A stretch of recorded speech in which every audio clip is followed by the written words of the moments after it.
clave para entender cuando la psiquiatría empieza a marginar, lo explicó antes Franco Basaglia, cuando la razón y la sin razón están una enfrente de otra. Es decir, esto aparece en la propia concepción ideológica de la burguesía en un momento determinado, el papel que juega la razón. Ahora, la práctica psiquiátrica, el discurso de la psiquiatría, la teoría de la psiquiatría conlleva elementos muy represivos, francamente represivos. En la película se ven bien claros en las posiciones del psiquiatra. No necesariamente, cuando decía López Ibor, buenos y malos psiquiatras, yo no creo que sean tanto buenos y malos psiquiatras. Yo creo que hay psiquiatras con conciencia histórica de desalienar, en el sentido que decía Antón Seoane, y psiquiatras que siguen ejerciendo el poder de técnico que le da la sociedad para oprimir, para ingresar, para marginar. Entonces, esto se da en todos los regímenes sociales, es evidente, porque un engaño que se ha caído mucho es identificar régimen social con nuevas formas de discurso psiquiátrico. Esto se ve claramente, por ejemplo, en la Unión Soviética, donde la psiquiatría también es empleada para reprimir. Eso es un hecho cierto. ¿Por qué? Aparte que puede haber mayor o menor libertad, porque el propio discurso psiquiátrico no ha cambiado. Sí, así yo lo entiendo mejor. Y entonces yo le preguntaría al doctor López Ibor, porque me parece importante esto. ¿Cuál es el doctor López Ibor, por ejemplo, ha estado en el último congreso de Honolulu y él ha asistido a la polémica entre la condena o no a los psiquiatras soviéticos. Y el propio profesor López Ibor ha tomado unas posiciones muy definidas. Entonces me gustaría saber su opinión. ¿No ha tomado posición definida? ¿Cuál? Concretamente en el ABC. Entonces me gustaría... Le están haciendo una pregunta a López Ibor, pero en cuanto termine, habla usted. Adelante. ¿Qué dedujiste de lo que dije en ABC? Yo he pensado que en tu intervención en ABC es una intervención que refleja claramente la vulnerabilidad de los psiquiatras tradicionales, que sienten que lo que se está cuestionando hoy en la Unión Soviética no es si hay o no libertades, que esto es otra forma que nos cuestionamos mucho, sino cuál es el papel de la psiquiatría, de la propia psiquiatría, si la psiquiatría es o no, como se ejerce tradicionalmente, represiva. Y esto yo creo que el cerrar filas en torno a la psiquiatría tradicional se asume fundamentalmente unas posiciones represivas de marginación, que está en el propio discurso psiquiátrico. El problema de la psiquiatría rusa. Hay acusaciones desde hace aproximadamente 8 o 9 años. No hay una sola acusación claramente demostrada. Casi todo el mundo está convencido que realmente así pasan las cosas. Lo que yo dije es que eso no estaba claramente demostrado. Y de hecho, los rusos aportaron allí pruebas de 3 disidentes internados que en Francia siguen internados y problemas así. La psiquiatría rusa, su calidad no es buena. Y su estructura y su organización es lo que antes decía Balbín, que allí no conciben que el sujeto que no comulgue con los principios sociales que imperan en ese país esté sano y esté cuerdo. Y no hay más que leer la clasificación de las enfermedades mentales que utiliza Sosnetsky. Es una calificación que, desde luego, a mí personalmente me parece de finales del siglo pasado. Es la cosa más rígida, más estática, y un poco se parece a esa especie de historia clínica que sale en la película. La enferma que no responde, que no sé qué, no sé cuánto. Eso no es una historia clínica. Ahí sí que tiene toda la razón Gironella. Psiquiatra que hace eso, malo. Psiquiatra que está contribuyendo de una manera u otra a marginar a los enfermos mentales, malo. Ese es el mal psiquiatra. Pero tú fíjate que dices que estas mismas personas son también ingresadas en las sociedades occidentales. Luego quiere decir que hay algo en la propia teoría de la psiquiatría, en el propio discurso, en la propia, lo que se llama ciencia psiquiátrica, que es el poder de recluir y el poder de privar de la libertad. Entonces, eso está en el propio discurso psiquiátrico y está en la propia teoría de la práctica psiquiátrica, que es una práctica que nace en un momento determinado. Entonces, vuelvo a insistir, la diferencia que hay no entre un buen y un mal psiquiatra, sino un psiquiatra que está en una posición histórica con el cambio de los tiempos y un psiquiatra que no lo está, es el cuestionamiento que se hace de la propia teoría psiquiátrica, o de la propia, más que teoría, porque entonces le conferiría un papel de ciencia, sino en el propio discurso, en los propios conceptos operativos de la propia psiquiatría. Bueno, como usted me ha preguntado por una especificación clara, también para el que no está en medio de estos problemas de psiquiatría política, yo le podría dar un ejemplo referido a la psiquiatría italiana de finales del siglo pasado y principios de este siglo. En Italia había un psiquiatra que se llamaba Lombroso y estudiaba una enfermedad que se llamaba pelagra. La pelagra conlleva una serie de perturbaciones psíquicas y el mismo Lombroso y los psiquiatras de la época habían demostrado cómo esta enfermedad y estas perturbaciones psíquicas tenían lugar gracias a una mala alimentación. Bien, Lombroso en sus escritos habla de esto. Sabemos muy bien que la pelagra depende de una mala alimentación, pero no podemos darles de comer a todos, aunque tengamos medicinas. Esto me parece que sería mal el internar a la gente que tenga enfermedad de pelagra, porque aquí hay una manifestación que es evidente entre psiquiatría y política. El otro problema es la psiquiatría soviética. Diría que bueno, no lo sé, pero me parece que, al igual que antes he hecho un ejemplo sobre el racionalismo, o sea, el modo en el cual nosotros vivimos hoy es igual a invalidación o infalibilidad. Lo que no es racional queda invalidado. En el mundo soviético no es así. Yo diría que lo que no es soviético es Gulag. Prácticamente, mientras nosotros pasamos a través de las instituciones que son la cobertura científica de lo absoluto del Estado, y por lo tanto todos los que quedan internados son disidentes políticos, todos, porque no están dentro del juego social, pero hay una ciencia que dice, bueno, este es esquizofrénico, este es neurótico, este es histérico, etcétera, etcétera. Los clasifica.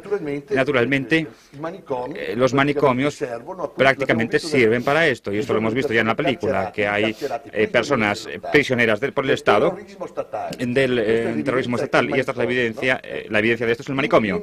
Bien, en Rusia, por el contrario, la institución es el Estado, y la enfermedad, o sea, la disidencia, viene exorcizada por la enfermedad, y se crea una neurología psiquiátrica, y entonces se crean los Gulag y la psiquiatría disidente. Estos son sistemas que valen, que se aplican además porque las personas que están dentro de las instituciones totales, instituciones que destruyen al hombre, son totalizantes y no permiten al hombre exponer su propia disidencia, su individualidad. Si fuéramos rusos ya estaríamos en un gulag porque no podríamos exponer nuestra disidencia. No sé cuánto tiempo se nos habría soportado a nosotros aquí y, como decía el doctor López Ibor, caeríamos en una depresión y tendríamos que entrar en una institución. Bien, precisamente porque somos psiquiatras y por lo tanto somos personas que estamos recluidas. Sí. Yo lo que quería plantear es que nosotros, en este momento, el Ministerio de Sanidad y Seguridad Social está tratando de realizar alguna reforma de la asistencia en general, y uno de los sectores es la asistencia psiquiátrica. En este sentido, se ha tenido una serie de reuniones con una serie de colegas, de administradores de la asistencia psiquiátrica, y cada uno de ellos nos ha expuesto su criterio. Como consecuencia de ese criterio ha salido un programa, un anteproyecto, y verdaderamente puede comprender por estas conversaciones la cantidad de dificultades y la cantidad de modelos. Hay muchos modelos, muchas experiencias, unos son más positivos, otros son más negativos, otros gozan en este momento de una mayor moda, por decirlo así, que otros. Sin embargo, quería aprovechar, si me lo permite, la ocasión de que esté en este momento un colega inglés, que ellos desde hace una serie de años han hecho mucho por la asistencia psiquiátrica, y muchos compañeros y muchos españoles han estado en Inglaterra. Ellos han acabado de alguna manera con el hospital psiquiátrico. Ellos hicieron una asistencia psiquiátrica extrahospitalaria, ellos montaron servicios de poscura, y ellos también institucionalizaron más la asistencia psiquiátrica dentro de los hospitales generales. Quería conocer el criterio, qué le parece, ¿están satisfechos, no están satisfechos, deben de cambiar el modelo? No estamos totalmente satisfechos, tengo que admitirlo. Creo que el enfoque es cuidadoso y con razón, porque muy fácilmente podemos pasar de un extremo a otro, igualmente malos los dos. En Inglaterra existen unas divisiones muy amplias de opinión con respecto a lo que se llama la progresión, cómo podemos ser de progresivos, si podemos adelantar mucho o no. Hay diferencias de opinión sobre tratamientos, y yo diría que muchos de los nuevos métodos, que son como gimnasia semántica, que cambiamos los nombres, sencillamente decimos unas palabras que suenan mucho mejor. Por ejemplo, hablamos de refugios, instituciones, y ya no hablamos hablamos de manicomios, pero lo único que hemos hecho es cambiar el nombre, ¿eh? Entonces, esto se ha hecho durante una serie de años, hemos introducido a los sociólogos, hemos utilizado un departamento muy importante que llamamos de servicios sociales, pero aparte de escribir cartas a los médicos, realmente la cuestión práctica no creo que haya ayudado mucho.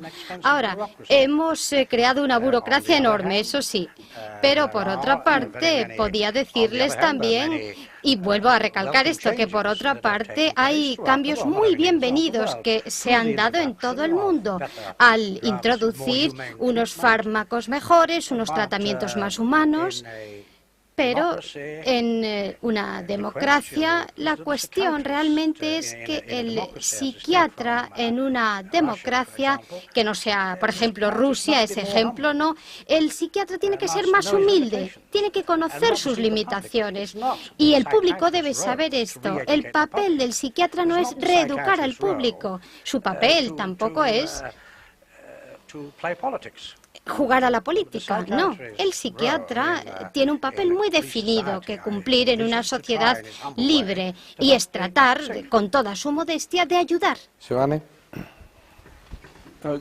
No, lo que quisiera decir es que a mí me parece que a veces la discusión se va por las nubes, ¿no? Es inevitable en un programa directo. No, ya, pero quiero decir que la situación de España a nivel de asistencia psiquiátrica, y no me estoy metiendo con ningún representante, sino que es así porque en muchos países fue así durante mucho tiempo, es la situación de los manicomios. Entonces en los manicomios sabemos lo que encontramos, que son las personas que vimos en la película, ¿no? Entonces quisiera unir dos cosas, a ver si las puedo unir bien, ¿no? Igual que cuando se aplica un electrochoque en un manicomio, hay psiquiatras que yo llamo de despacho, que desde un despacho dicen: a Pepe Domínguez le aplico un electrochoque. Eso es mentira. Es decir, todo el personal internado participa de ese electrochoque. En Conxo, durante muchos años, cuando se empezó la reforma, no se pusieron electrochoques. Y sabíamos que bastaba el comienzo de uno solo, para que todos los internados vivenciaran esa amenaza que algún día podía caer sobre ellos. Entonces, un electrochoque no es un electrochoque es una advertencia que hace el sistema médico contra los internados. Entonces esto lo quiero unir con otra cosa, la falacia, en determinada manera, de la psiquiatría progresiva, de abramos las puertas, no demos medicación y seamos todos muy buenos. Pero resulta que en el hospital psiquiátrico hay a miembros del personal o a médicos que se les expulsa con argumentos de que no rinden en el trabajo, argucias para expulsarlos del trabajo, o a personal que tienen que fichar a la hora de entrar y como llegan 3 días tarde a fichar, los expulsan al cuarto día. Es mentira que se expulse a un solo individuo.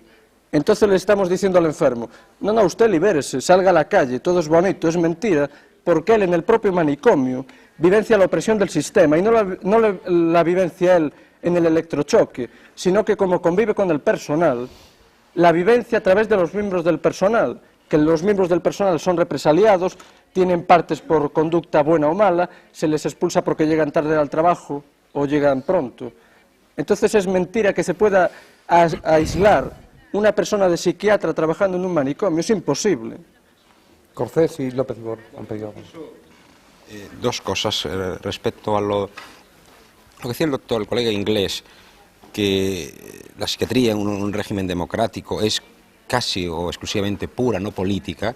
A mí me parece que no es tan así, ¿no? La psiquiatría se ejerce en función de unas regulaciones, de unas leyes que en todos los países son claramente opresivas. Las leyes de práctica psiquiátrica. En Inglaterra, por el propio desarrollo de la sociedad y por el propio desarrollo de la sociedad civil, de todas esas instituciones que rodean los aparatos periféricos del Estado, esta ley es una ley flexible. Ahora, yo le preguntaría al colega inglés si, por ejemplo, la sección 136, que es la de internamiento policial, la sección 29 de observación, o la sección 25 de un mes, o la Security Unit, por ejemplo, que están discutiéndose, no son también GULAG en el sentido que denunciaba Franco Basaglia. Y por otra parte, volviendo a la situación española, yo creo que evidentemente la Administración va a tener que emprender una reforma psiquiátrica y de hecho ha dado las líneas generales de de esta ordenación, y la persona de Víctor Conde en cierta medida es una garantía para que esto pueda llevarse a efecto, pero no olvidemos que la actual situación psiquiátrica española es un auténtico caos, incluso desde el punto de vista de la racionalidad de los servicios. Hoy tenemos que experiencias psiquiátricas positivas, como la de Albacete, por ejemplo, encuentran unas grandes dificultades para avanzar. Las diputaciones que llevan el peso de la asistencia psiquiátrica manicomial son todavía un obstáculo, un reducto de transformación, impidiendo la transformación. Entonces yo, por un lado, pues creo que tendrá que haber, porque la situación es tan caótica, que tendrá que haber unas líneas de reforma, pero creo que soy bastante pesimista en que este tipo de reforma pueda llevarse a cabo. Esto por dos razones. Una, por los propios islotes reaccionarios a nivel de política asistencial dentro de la Administración, no necesariamente en los altos cargos de la Administración, pero sí en puestos claves de la Administración, y otra porque esta reforma mal puede ser llevada por ciertos psiquiatras que durante estos últimos años se han caracterizado por unas posiciones claramente de apoyo táctico, explícito o implícito a los programas de la antigua Administración. Entonces dudo mucho que esto pueda llevarse, si no es, y vuelvo a retomar una observación que hacía antes Franco Basile, que me parece muy importante y es lo que nos enseña la experiencia italiana, sino las propias organizaciones populares a nivel de barrio, a nivel de vecinos, cogen en sus manos el problema de la asistencia, que es a los que les afecta en definitiva. López Ibáñez, quería hablar. Sí. A propósito de la humildad del psiquiatra, de la psiquiatría y la política, y de la reforma, y de lo que ha de ser la psiquiatría del futuro. A mí me parece que es esencial que la psiquiatría, y no solo la psiquiatría, sino la propia medicina, porque muchas de las cosas que estamos diciendo hoy se pueden aplicar a amplios sectores de la medicina, y hay una némesis médica que puede salir a relucir cualquier día en uno de estos programas. No es solo la psiquiatría, es cualquier actividad que hoy día tenga que cumplir un servicio a la sociedad. Van saliendo esas van cosas. saliendo. Ya lo vemos. No queda más remedio que haya un compromiso mucho más formal, mucho más directo y al mismo tiempo mucho más exigido. Compromiso que en la psiquiatría se plantea en forma de una zonalización, de unos sectores de población, de unas responsabilidades muy claras y muy definidas. Cada hospital psiquiátrico, cada unidad de psiquiatría en un hospital general, cada ambulatorio, cada consultorio, tienen que tener a su cargo un sector, una zona de la población de la cual ellos sean responsables. Los psiquiatras, está de acuerdo, procedemos de esquemas de pensamiento distintos, tenemos metas distintas en cuanto a nuestras ilusiones de lo que pueden ser las cosas, y si nos ponemos a plantear problemas políticos, pues probablemente aquí cada uno votará de una manera distinta. Pero una cosa es la política, que uno ejerce como ciudadano votando, y otra cosa es lo que uno como psiquiatra ha de explicar a los políticos. Eso no hay más que una solución, que es, como digo, primero ese compromiso directo con un sector amplio de población, que es lo único que podrá demostrar con el paso del tiempo qué zona tiene una mejor asistencia y qué zona no tiene una mejor asistencia. Antes Gironella hablaba del modelo chino, preventivo, cuando el médico fracasa no cobra. No sabemos si la medicina china es mejor o peor que la nuestra, porque China, la República Popular China, es un país que no publica estadísticas. Entonces, un país que no publica estadísticas no se puede comparar. Yo no me refería a la China actual. No, hablaba de otro tiempo, Gironella. Bueno, pero quiero decir, pero vamos, la China tradicional he aprovechado para cogerlo al vuelo, pero para decir que si uno no hace estadísticas, y si uno demuestra lo que hace... A me sembra molto singolare quello che dice que esto es un poco patinar, porque realmente, según él, la psiquiatría es la que tiene lugar entre los psiquiatras.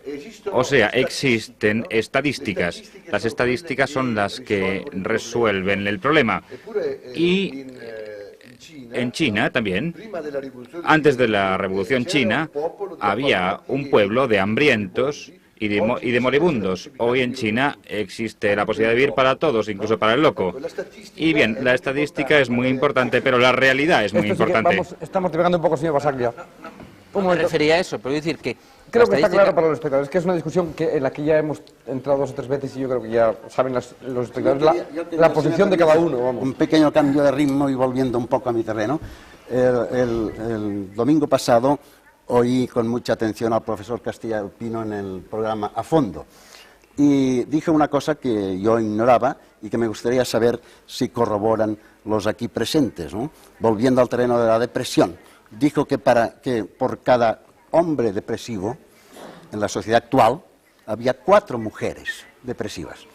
El dato me sorprendió, me desconcertó y me gustaría saber si realmente ustedes creen que es así.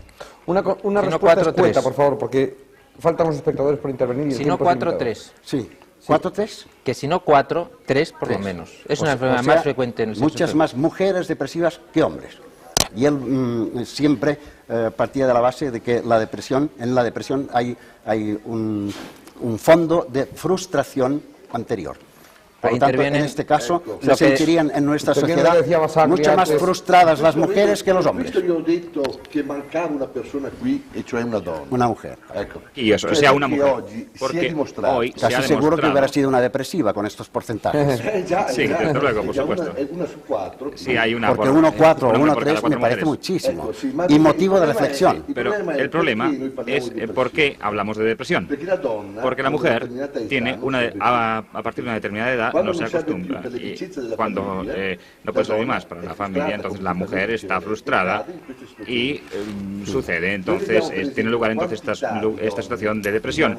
¿Cuántas mujeres hay en los manicomios que han sido internadas por eso, por una depresión, que luego se han quedado en el manicomio porque esta mujer era ya mayor y no estaba ya hecha para hacer el amor y, por lo tanto, encontraba el marido otra mujer y su mujer verdadera quedaba en el manicomio? Hay una enormidad tremenda de gente que hace esto. Por ejemplo, ¿cuántas mujeres han entrado en el manicomio porque cometían excesos sexuales cuando la sociedad no permitía la emancipación sexual?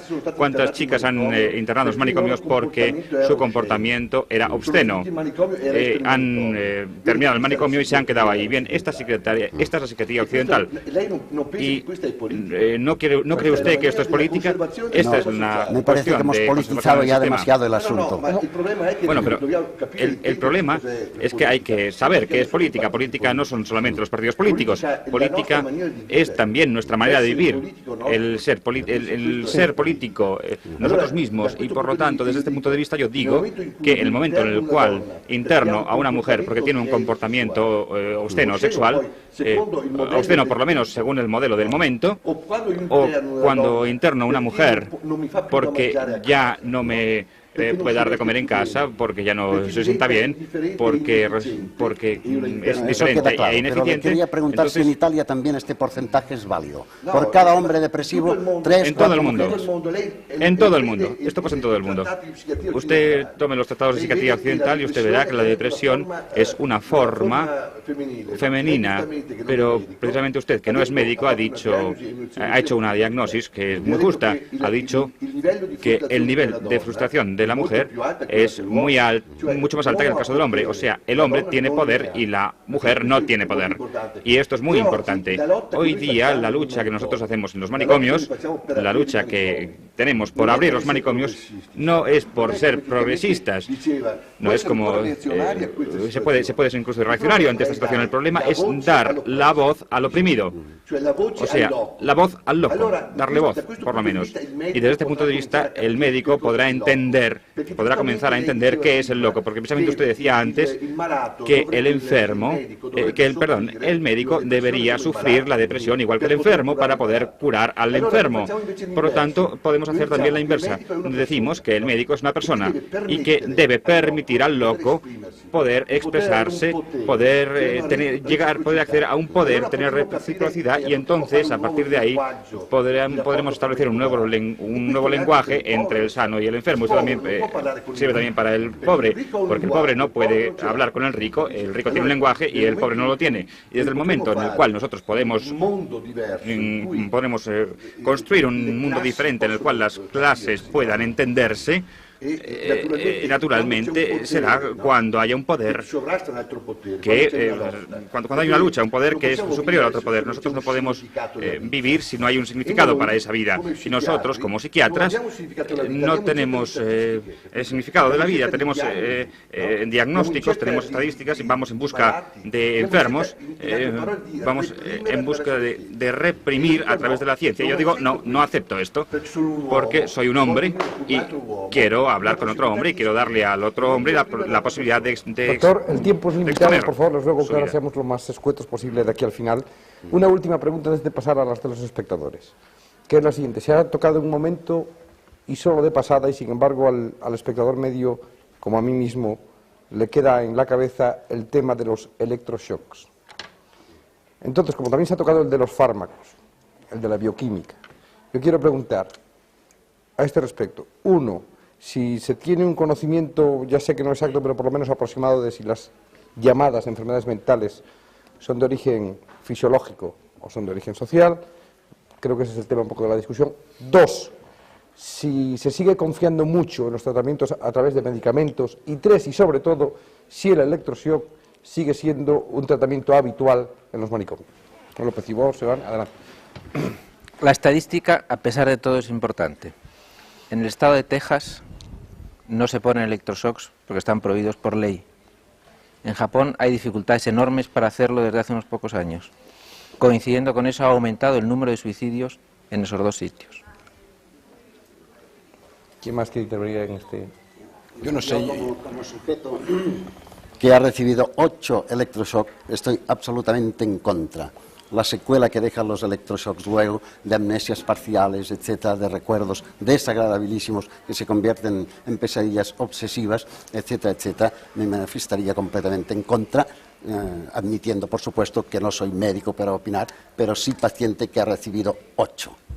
Yo creo que los electrochoquistas pues tienen sus teorías sobre el electroshock. A mí me parece que hoy el crecimiento del uso del electroshock, primero, las limitaciones de su práctica, aún dentro de la psiquiatría tradicional, indican que tanto el electroshock como la leucotomía ha sido una de las grandes aberraciones de la propia práctica psiquiátrica, de la propia teoría psiquiátrica. En cuanto a la farmacología, y yo esto lo ligaría un poco con la pregunta que tú me hacías al principio, de formación o de formación, yo creo que la farmacología tiene un lugar, no tanto en el tratamiento de las enfermedades, sino como en la propia situación de los propios síntomas. Por ejemplo, el insomnio, es lógico que si una persona no puede dormir, a mí me parece que no hace nada mal recurriendo a un fármaco. Lo que ocurre en la formación de los psiquiatras es que, incluso de los psiquiatras que se autotitulan organicistas y que realmente no son organicistas, yo llamaría psiquiatras metafísicos, porque hacen filosofía de la locura, pero nunca van a la biología, que eso sí que es una ciencia, es una ruptura en el pensamiento. La propia formación biológica es claramente deficiente. Cualquier texto, o al menos la mayoría de los textos de psiquiatría tradicionales en español, le conceden a la propia biología en sí y a la propia bioquímica un lugar muy pobre.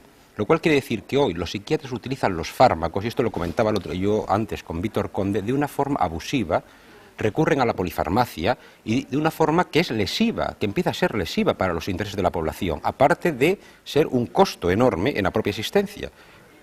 Se van. Yo para acabar quisiera decir una cosa muy corta, y es que todo aquello que no lleva un compromiso no formal, que me parece que antes salió la palabra formal, sino real, de la persona total del psiquiatra, cuando el enfermo es mentira.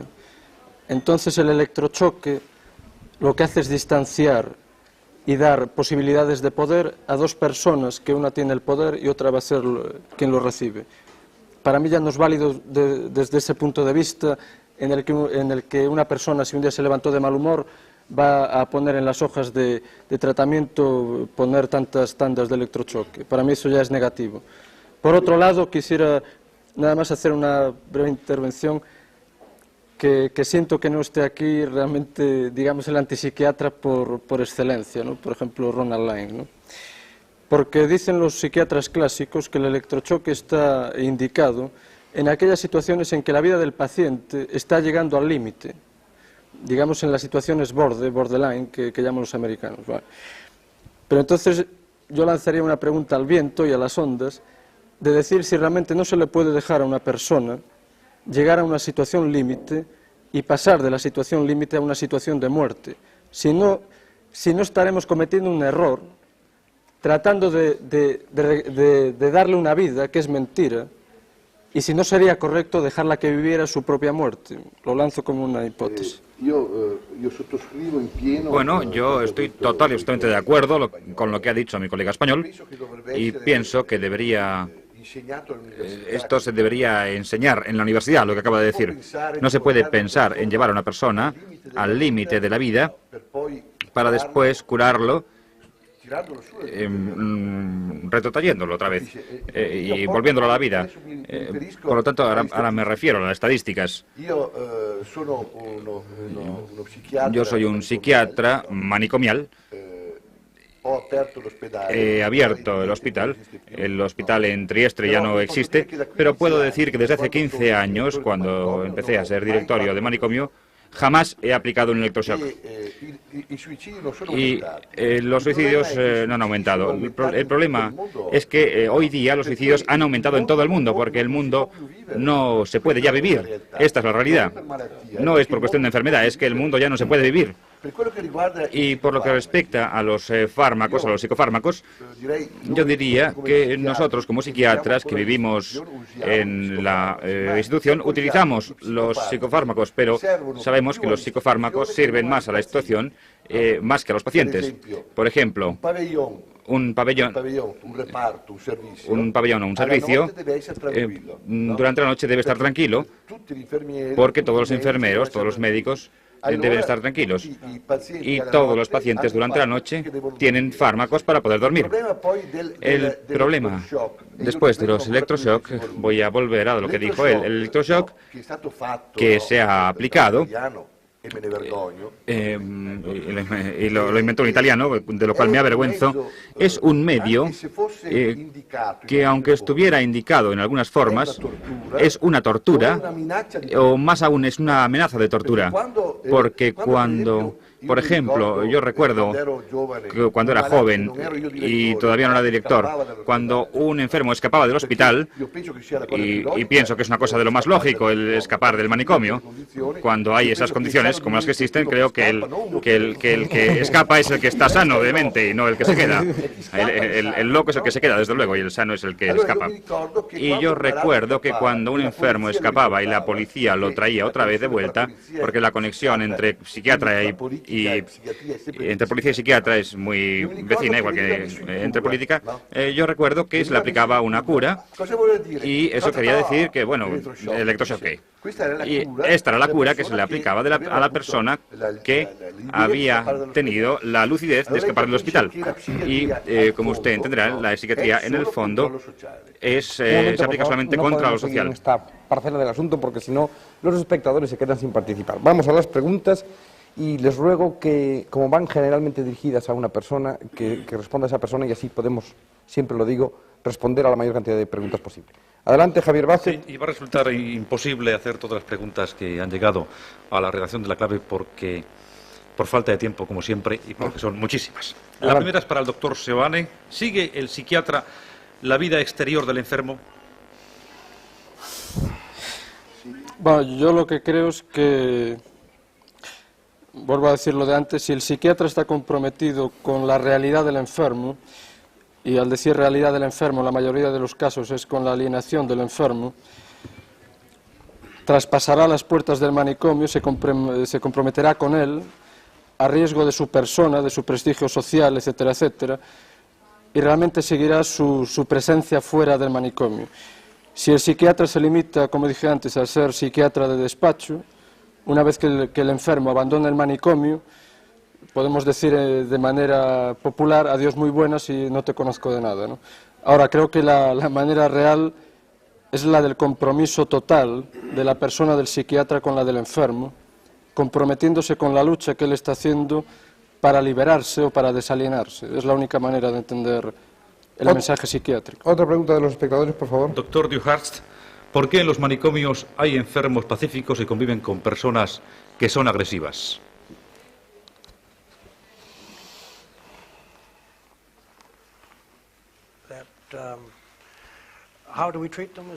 ¿Cómo los tratamos realmente, me preguntan? O... No, ¿por qué? ¿Por qué se mantienen? No, ¿por qué se mantienen en convivencia? Creo yo que es la pregunta. Los agresivos. Sí, ya entiendo.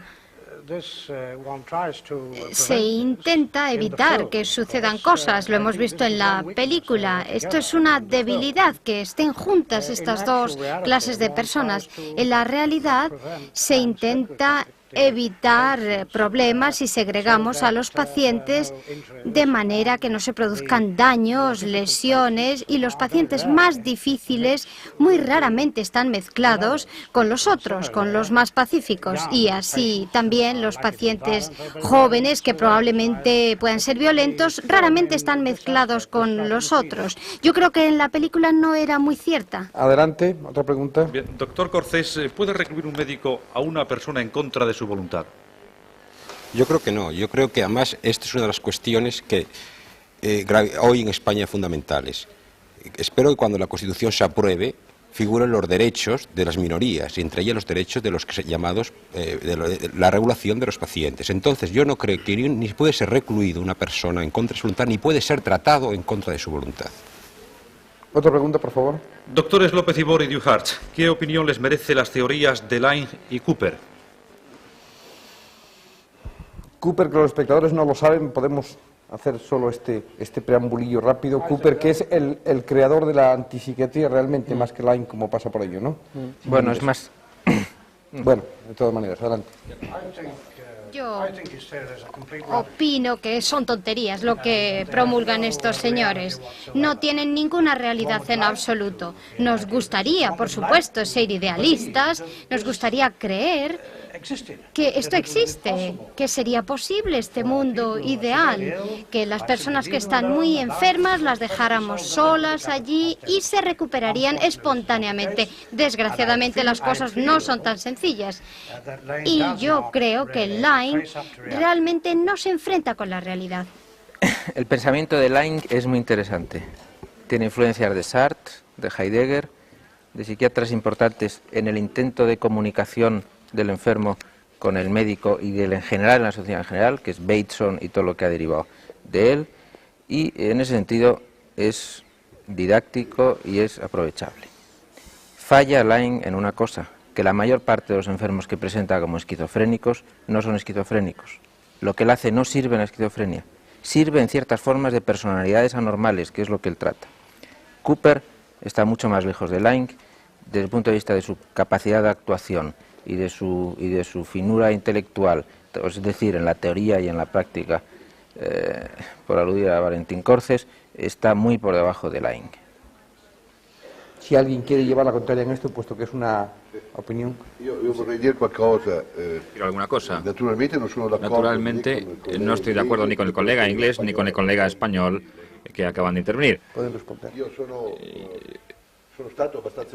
Yo he estado muy cercano a Line y Cooper y diría que es muy interesante el comienzo del pensamiento de Line y de Cooper. Yo los disocio, los asocio, aunque tengan luego un punto de vista diferente, pero lo que es importante es haber denunciado, tanto por un lado, por uno como por otro, la violencia de la psiquiatría, o sea, la violencia del sistema organizativo en el cual están inmersos, o sea, me refiero a los manicomios, al sistema manicomial, y en lo que yo no estoy de acuerdo con Line y Cooper es con el hecho de que tienen teorías, todas las teorías están fuera de una práctica, están más allá de una práctica.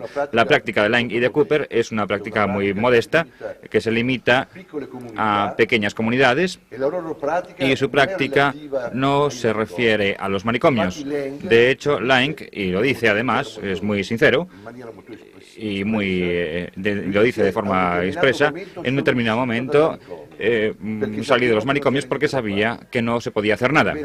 Bien, yo diría que en España, en Italia, demostramos, sin embargo, que en los manicomios se puede hacer mucho, sobre todo porque pienso que a Line le falta la visión política, la dimensión de la lucha política, o sea, el hecho de poder, a través de la lucha en las instituciones, poder aplicar un avance a lo que es la situación de la emancipación para los enfermos. Puesto que era derecho de réplica realmente.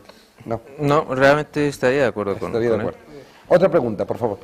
Un momento. ¿Sí? ¿Qué es lo que piensa de la violencia en el quirófano, por ejemplo? La violencia es una palabra que empleamos un poco a la ligera. Parece que cualquier persona que no está de acuerdo con Like es un sadista, por lo que se está diciendo aquí. Es una implicación que yo no puedo aceptar, desde luego. De muchas formas, los tratamientos médicos, en general, el tratamiento es desagradable. Y vuelvo a repetirlo. Hay aspectos de la psiquiatría desagradables, pero no porque el psiquiatra quiera ser desagradable. Claro, si un cirujano le corta la pierna a alguien, no es porque le quiera hacer una faena, es que le va a salvar la vida, ¿no? O sea, que hay que tener cuidado con cómo utilizamos esto de la violencia. Claro, cualquier persona que no esté de acuerdo con Laing es violento. Bueno, esta es una trampa que le quiere poner al público porque no es cierto. No parecen violencia las escenas que hemos visto en la película. No le parece a usted violencia médica, una violencia terrible. Entonces no puede comparar lo que hemos visto en la película con la situación de la operación en una sala de quirófano. Aunque habría mucho que decir sobre esto. Son cosas, sin embargo, totalmente distintas. Desde luego que hay violencia, se entiende que hay violencia. Y yo soy violento, usted es un violento y todos nosotros somos violentos. La manera en la cual se explica esta violencia, el fin, el significado de la violencia, eso es lo importante. Cuando un pueblo se rebela y mata, que esto puede suceder, entonces se rebela porque quiere vivir, esto es violencia y puede ser incluso violencia justa. El problema es ver qué es lo que entendemos por la palabra violencia. La violencia de los manicomios es tortura. No puedo aceptar esa implicación.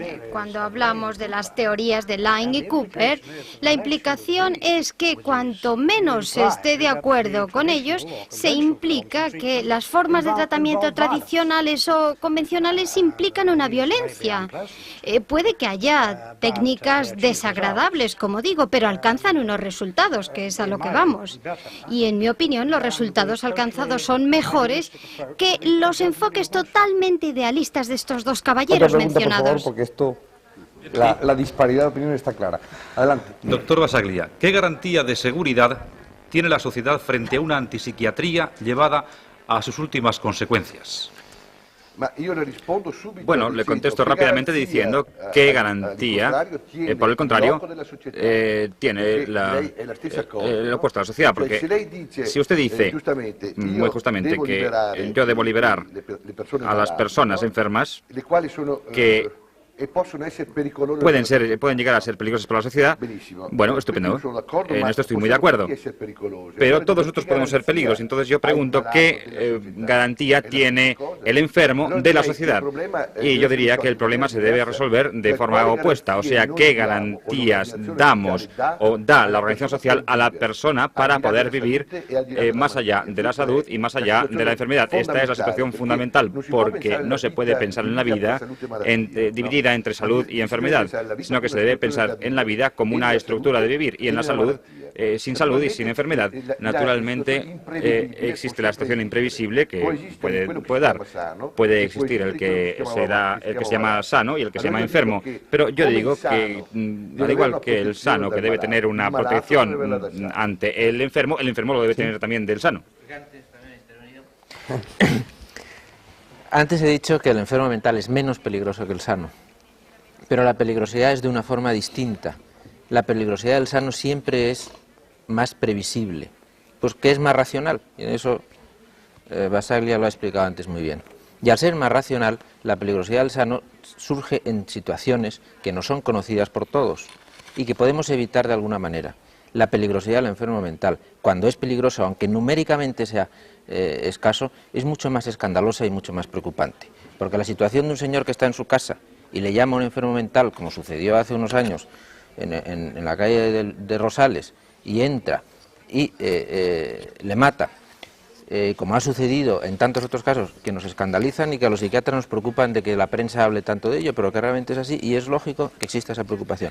Y yo creo que una función del psiquiatra, y que hoy día no está en capacidad de hacerlo, es de decir, este enfermo mental, la irracionalidad de este enfermo mental que intentamos comprender, intentamos entablar con ello un diálogo, me permite a mí decir que va a ser peligroso y entonces lo evito o aviso al sujeto al cual le va a hacer daño.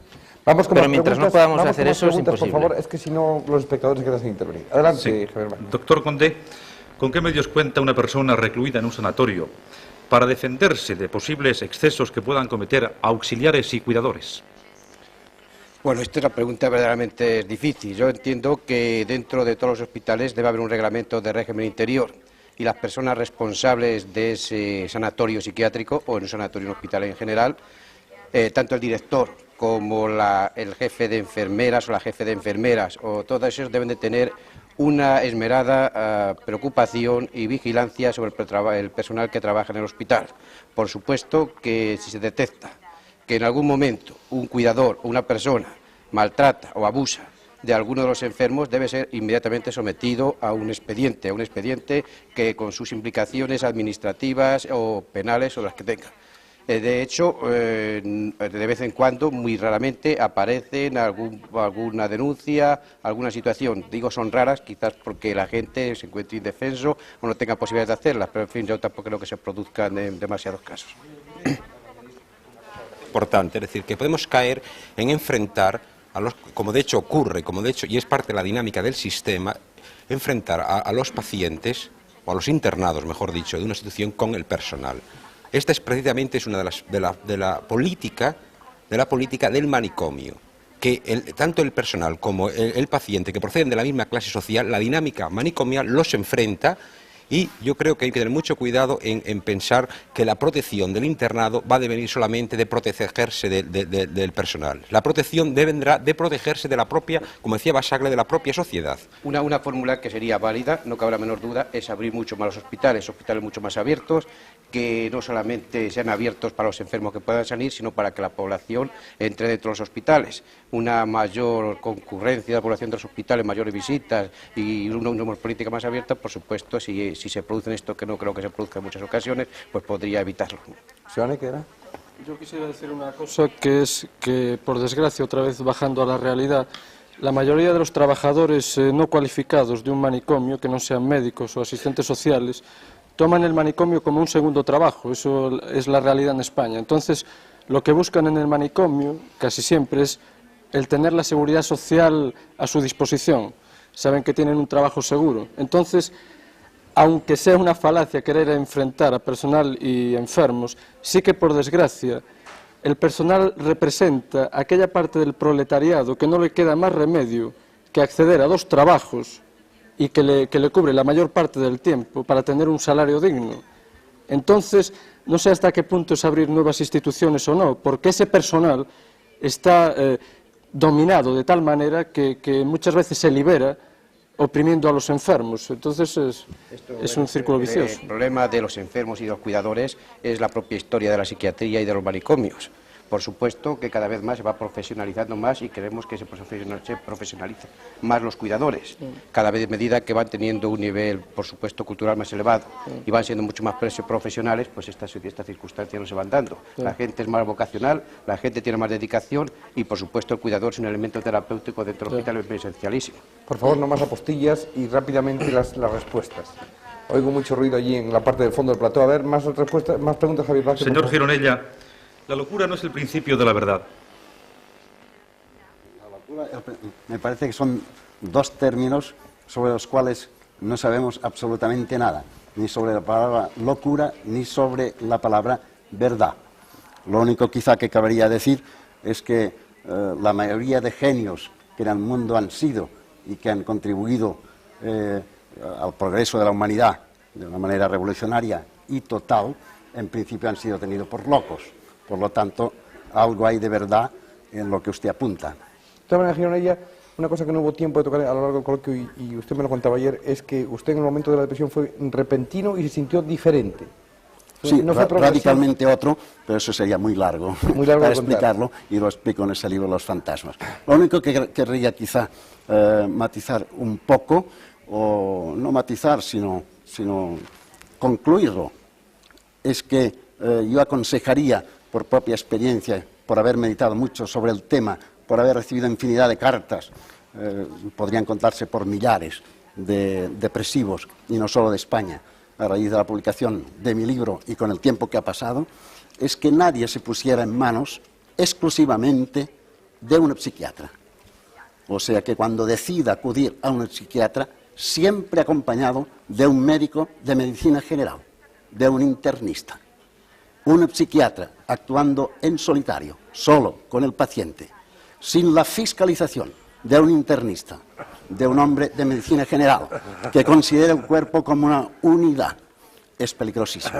Es tan peligroso como los sanos y los no sanos juntos. Otra pregunta, por favor. Doctor Corcés, ¿ha habido un gran incremento de enfermos mentales en la última década?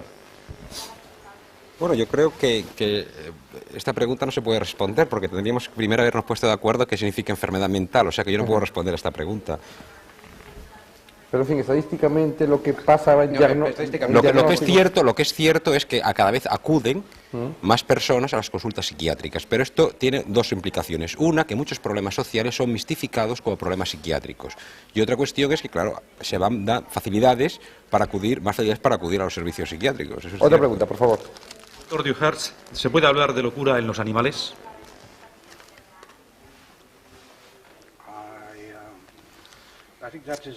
Pues no sé, es una pregunta francamente difícil, muy peliaguda. Claro, evidentemente la locura puede inducirse a los animales y puede esto ser un modelo experimental muy útil para el desarrollo de fármacos, pero yo no tengo experiencia personal de este tipo de locura en animales. Yo me temo que... No sé, creo que tendré que mirar a alguien más para ver si me quitan esta difícil cosa de encima. Yo pienso que tenemos tanto que hacer entre la locura de los hombros que creo que sobra el hacer López Ibor, ¿hasta qué punto pueden ser hereditarias las enfermedades mentales? Las enfermedades mentales, algunas son más hereditarias que otras, y al principio de mi intervención he dicho que había que matizarlas muchas. Desde luego, entre el factor hereditario y el factor familiar, eso cuenta en un número importante de las enfermedades mentales, pero como digo, habría que matizar enfermedad por enfermedad.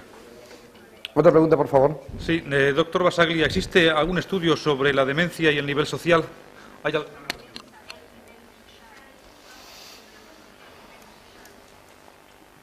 Sí,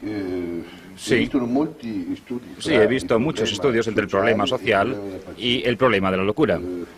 Aparte de que sobre este problema todo el mundo anglosajón tiene estudios muy amplios realizados en Inglaterra, que como repito, allá le debemos el principio de esta situación empírica y después pragmatista del problema de la relación entre el mundo social y la enfermedad mental. La situación está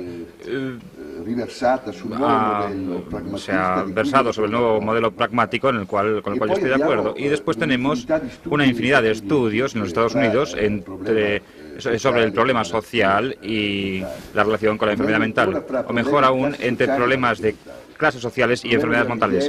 El problema de la miseria aparece como elemento muy importante y no como agente de la locura, esto es importante, pero sí como elemento desencadenante de la locura. Y yo digo que al televidente que ha hecho esta pregunta, y es que el problema es saber si en estos últimos tiempos hay más locos que antes o no.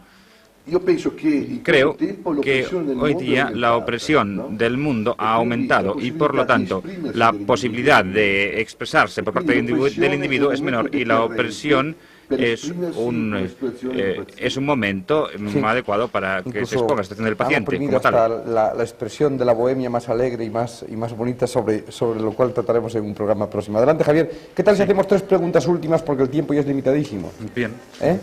Muchas se quedarán sobre esta mesa. Bueno, pues pero nos da tiempo 4, depende de las respuestas. Bien. Adelante. Doctor Conde, ¿el Gobierno tiene algún plan de educación de familiares de exinternos? Bueno, como tal plan no existe en este momento un plan de educación de familiares internos. Lo que se procura, y esto es una de las terapéuticas, es que al mismo tiempo que se está tratando al enfermo se debe tratar a los familiares. para que deben adaptarlo, es completamente necesario. Sobre todo en trastornos de la conducta, en una serie de circunstancias es muy necesario tratar al mismo tiempo a los familiares y a los enfermos. Ha habido programas de escuelas de padres, escuelas de familiares, con tertulias con familiares, pero han sido hechos aislados, pero con carácter general no existe este programa montado. Otra pregunta, por favor. Doctor Seoane, ¿qué papel desempeña el psicólogo frente a la enfermedad mental? Me ha cogido. Pues realmente no lo sé. No lo sé porque como no sé bien el papel que desempeña el psiquiatra, tampoco sé muy bien el papel que desempeña el psicólogo, ¿no? Aparte que si bien en la psiquiatría existe un debate, digamos, desde hace tiempo sobre el papel del psiquiatra, inclusive la figura de un psicólogo en un manicomio, en un centro de internamiento, no se ve muy claro qué papel juega. Entonces creo que esa es una pregunta que podrían contestar los psicólogos. Yo es que actualmente no sé ni el papel que hace el psiquiatra, no sé qué. Bueno, creo que el papel del psicólogo con respecto del psiquiatra es el de ser un controlador social.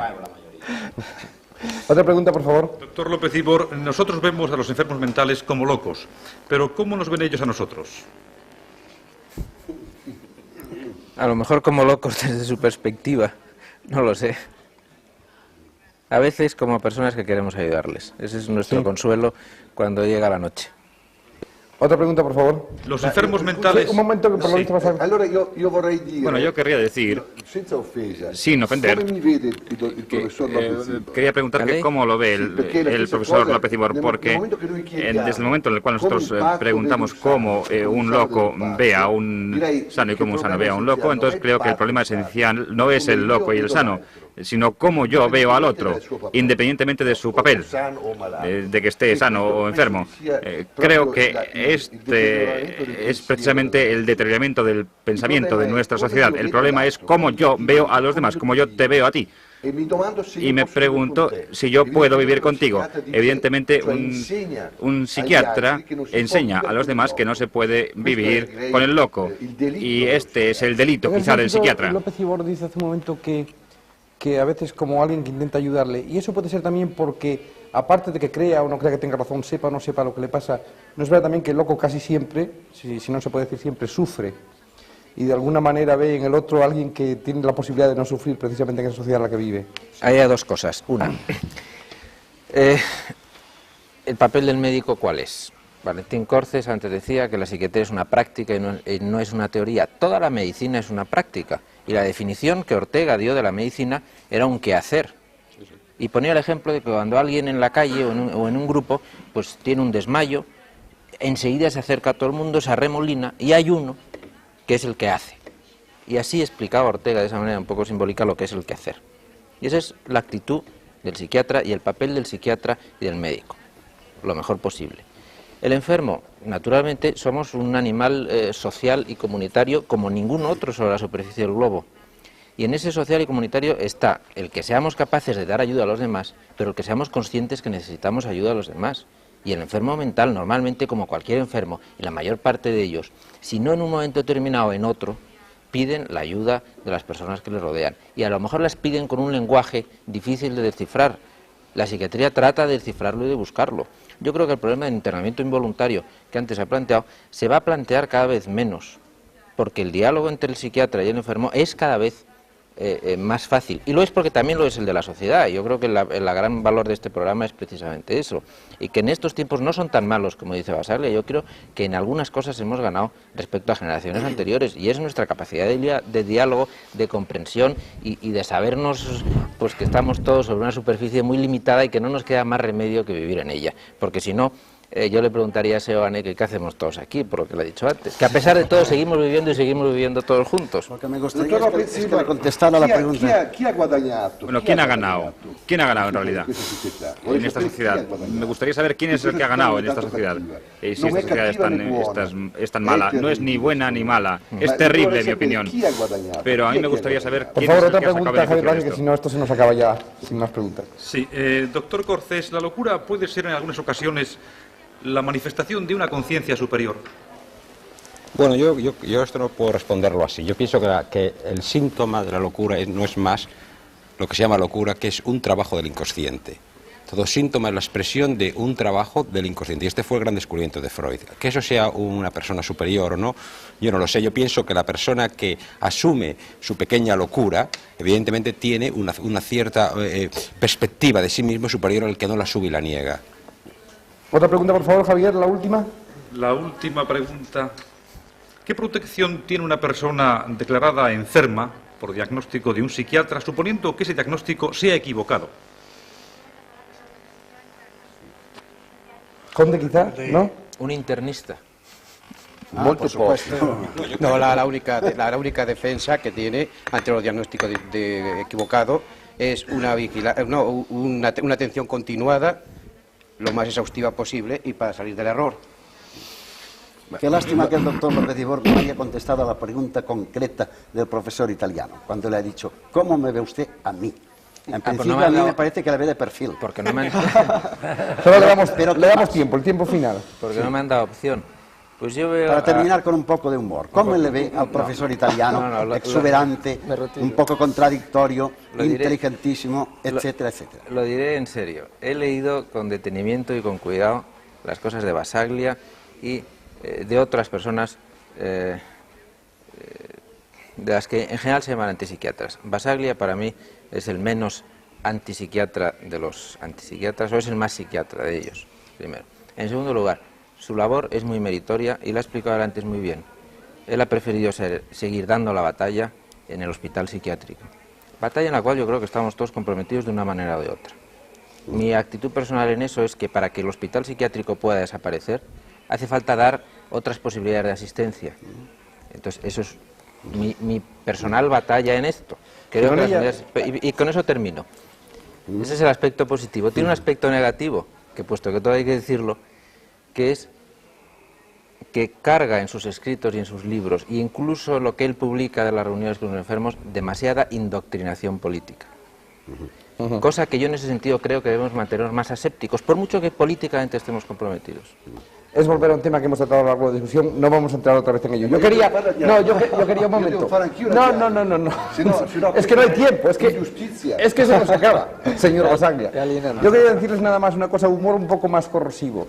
No es verdad que muchos espectadores tienen la impresión de que los psiquiatras, y quizá no sea tanto aquí, se produce tanto aquí en Europa como en América, pero de que los psiquiatras son unos señores que viven muy bien precisamente a costa de los enfermos y de lo que sufren los enfermos. Bueno, depende porque, claro, hay psiquiatras también en paro. Sí. Yo quería decir, ¿esta imagen externa se corresponde o no se corresponde con la realidad? ¿Ustedes qué opinan? Sí, claro, dentro de la psiquiatría pues hay también psiquiatras que viven muy bien y psiquiatras que viven menos bien. Eso es evidente. Sobre todo, veo una cosa, yo estoy de acuerdo con usted. Yo, por ejemplo, no voy a hablar de personas que trabajan conmigo en el ámbito institucional. Nosotros somos empleados del Estado por medio de la Diputación Provincial. Nosotros tenemos un salario y no tenemos una actividad privada. Y nosotros respondemos a las necesidades del público a través del salario que nos da el Estado. Por lo tanto, yo digo que hasta que nosotros podamos liberarnos de esta situación, nosotros tomamos el salario.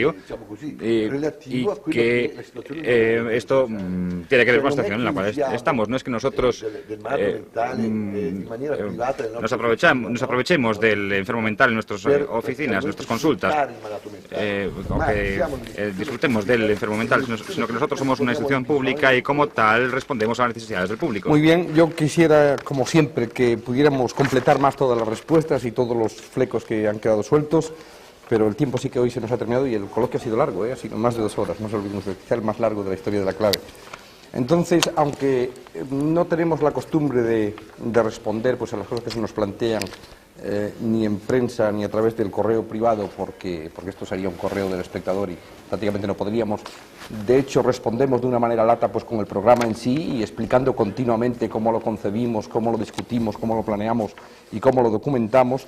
Sin embargo, vamos a hacer hoy 3 secciones, no contestando a cartas, pero referencias a 3 cartas que nos han parecido especialmente serias.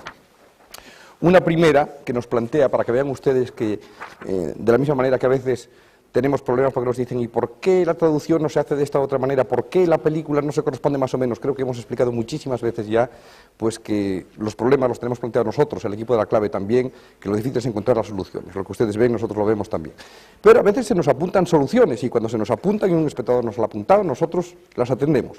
Uno de los espectadores nos dice que le interesaría saber cómo nos documentamos, qué tipo de documentación, qué tipo de bibliografía usamos. Sería larguísimo explicarlo, la mayor parte además de la documentación de La Clave procede de estadísticas, de labor de archivo y de labor de periódicos, pero no obstante también de labor bibliográfica y vamos a...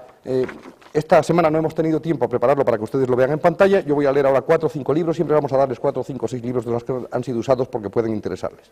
Por ejemplo, en este caso, voy a intentar decirlo despacio, Compendio de Psiquiatría de Mira, editado en Buenos Aires en el 58. La Psiquiatría General y Especial de Reichardt, editado en Madrid en el 58. Psiquiatría Clínica de Vallejo Nájera, editado en Madrid en el 60. Y tengo que decir que Vallejo Nájera es el que corresponde a este asiento vacío que ustedes han visto hoy y precisamente es porque ha sido internado en una clínica hace 2 días, nos ha llamado para disculparse, se lo agradecemos lo mismo.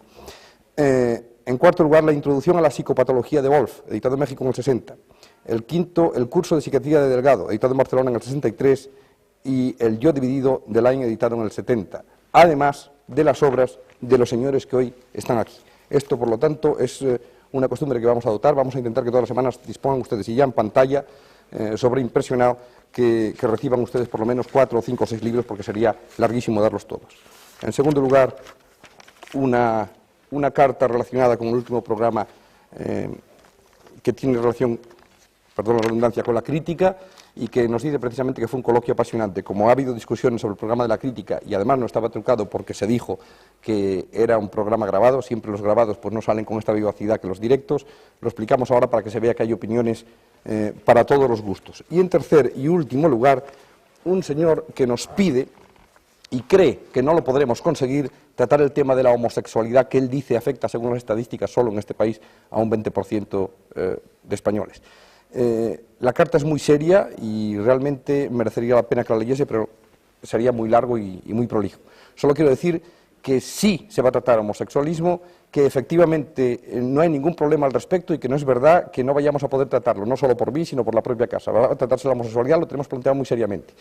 Tanto es así que lo teníamos anunciado para la próxima semana. Precisamente tengo que decir hoy que queda pospuesto, pero solo unas semanas, por razones técnicas, puramente. Primero, por conseguir la película más adecuada posible, puesto que, ya les expliqué más de una vez, lo difícil que es conseguir la película adecuada, tanto más en un tema en el que durante tanto tiempo ha sido prácticamente tabú socialmente y se ha escrito, o se ha, mejor dicho, rodado cine solo alusivamente. Pero vamos a intentar tener la película adecuada. Y en segundo lugar, porque precisamente por ser un tema tan serio y tan delicado, quisiéramos tratarlo seria y delicadamente y que hubiera los personajes más adecuados al respecto. Para eso nos hemos encontrado para la próxima semana, ante la próxima semana, con dificultades. Pero ya les digo que dentro de unas semanas podrá ser tratado el tema con toda la seriedad posible. Y nada más, mientras tanto, el sábado próximo saben que vamos a tratar de otra interrogación que nos planteamos. Civilización, es decir, nuestra civilización es la buena, y no solo es la buena, sino ¿es buena la nuestra o hay otras civilizaciones también que podrían ser más adecuadas? Este es el tema de la próxima semana. Hasta entonces, muchas gracias, señores,